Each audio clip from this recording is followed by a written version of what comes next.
Hello friends, आपका स्वागत है हमारे यूट्यूब चैनल मिशन एजुकेशन.1 पर।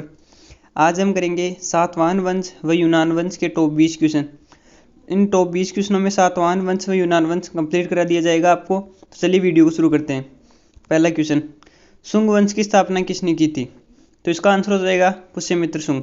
पुष्यमित्र शुंग ने शुंग वंश की स्थापना की थी।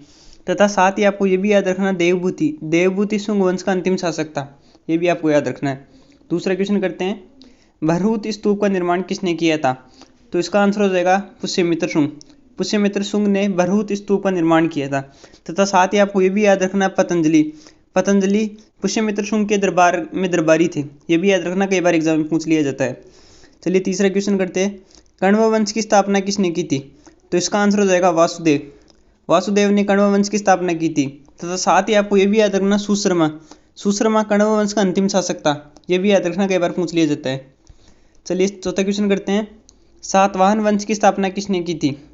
तो इसका आंसर हो जाएगा सिमुक ने सातवाहन वंश की स्थापना की थी। चलिए पांचवा क्वेश्चन करते हैं, सातवाहन वंश की राजधानी कौन सी थी?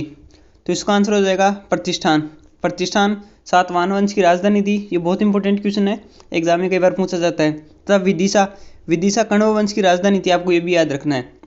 चलिए छठा क्वेश्चन करते हैं, प्रसिद्ध साहित्यकार हाल व गुणाढ्य किस वंश के समय में थे? तो आपके इसका आंसर हो जाएगा सातवाहन वंश के समय हाल व गुणाढ्य हुए थे। हाल ने गाथा सप्तशती की रचना की थी तथा गुणाढ्य ने बृहद कथा की रचना की थी। ये भी याद रखने के बार पूछ ले जाते हैं। चलिए अगला क्वेश्चन करते हैं, सातवां क्वेश्चन, सर्वाधिक शीशे के सिक्के किस वंश के शासकों ने जारी किए थे? तो इसका आंसर हो जाएगा सातवाहन वंश के शासकों ने सर्वाधिक शीशे के सिक्के जारी किए थे। तथा ये शीशा रोम से मंगाते थे सिक्कों के लिए। चलिए आठवां क्वेश्चन करते हैं, ब्राह्मणों को भूमि देने की प्रथा किसने शुरू की थी? तो इसका आंसर हो जाएगा सातवाहन वंश ने ब्राह्मणों को भूमि देने की प्रथा शुरू की थी। तथा ब्राह्मणों को सर्वाधिक भूमि दान गुप्त वंश के लोगों ने की थी। ये भी याद रखना आपको। चलिए नवा क्वेश्चन करते हैं, सातवाहन राजाओं की भाषा कौन सी थी? तो इसका आंसर हो जाएगा प्राकृत। सातवाहन राजाओं की भाषा प्राकृत थी तथा सातवाहन राजाओं की लिपि ब्राह्मी लिपि थी। ये भी याद रखना आपको। चलिए 10वां क्वेश्चन करते हैं, सातवाहन वंश के समय ग्रामीण प्रशासन किसे सौंपा जाता था? तो इसका आंसर हो जाएगा गोलमिक को गांवों का प्रशासन सौंपा जाता था। आपको ये भी याद रखना है। चलिए 11वां क्वेश्चन करते हैं, अजंता व एलोरा की गुफाएं वह कारलेगा चैत्य का निर्माण किस वंश के समय हुआ? तो इसका आंसर हो जाएगा सातवाहन वंश के समय अजंता व एलोरा की गुफाएं तथा कारलेगा चैत्य का निर्माण हुआ था। चलिए 12वां क्वेश्चन करते हैं, दक्षिणापथ के स्वामी किसे कहा जाता है? तो इसका आंसर हो जाएगा सातकर्णी। जो सातवाहन वंश का सबसे प्रतापी शासक था, इसे दक्षिणापथ का स्वामी कहा जाता है। चलिए 13वां क्वेश्चन करते हैं, हाथी गुम्फा अभिलेख किसने उत्कीर्ण करवाया था? तो इसका आंसर हो जाएगा खारवेल, जो कलिंग का राजा था तथा चेदी वंश का शासक, सबसे प्रतापी शासक यही हुआ था। चलिए 14वां क्वेश्चन करते हैं, भारत पर सबसे पहले विदेशी आक्रमण किसने किया था? तो इसका आंसर हो जाएगा यूनानी लोगों ने सबसे पहले भारत पर विदेशी आक्रमण किया था।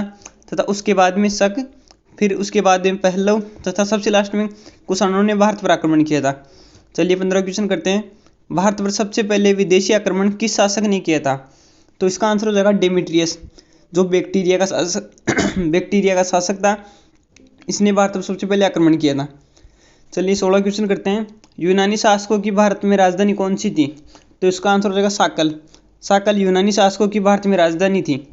चलिए 17वां क्वेश्चन करते हैं, मिनांडर के प्रश्न व नागसेन के उत्तर किस पुस्तक में संग्रहित किए गए हैं? तो इसका आंसर हो जाएगा मिलिंद पन्हो में मिनांडर के प्रश्न व नागसेन के उत्तर संग्रहित किए गए हैं। चलिए 18वां क्वेश्चन करते हैं, पर्दा या जिसे यवनिका भी बोला जाता है, किसकी देन है? तो इसका आंसर हो जाएगा ये यवनों की देन है। चलिए 19वां क्वेश्चन करते हैं, यूनानियों की कला कौन सी थी? तो इसका आंसर हो जाएगा हेलेनिस्टिक आर्ट यूनानियों की कला थी। तथा भारत में इसका उदाहरण गांधार से लिए, आपको ये भी याद रखना है। चलिए 20वां क्वेश्चन, लास्ट क्वेश्चन करते हैं, किस वंश ने उत्तर व दक्षिण भारत के बीच सेतु का कार्य किया है? तो इसका आंसर हो जाएगा सातवाहन वंश ने उत्तर भारत व दक्षिण भारत के बीच सेतु का कार्य किया है।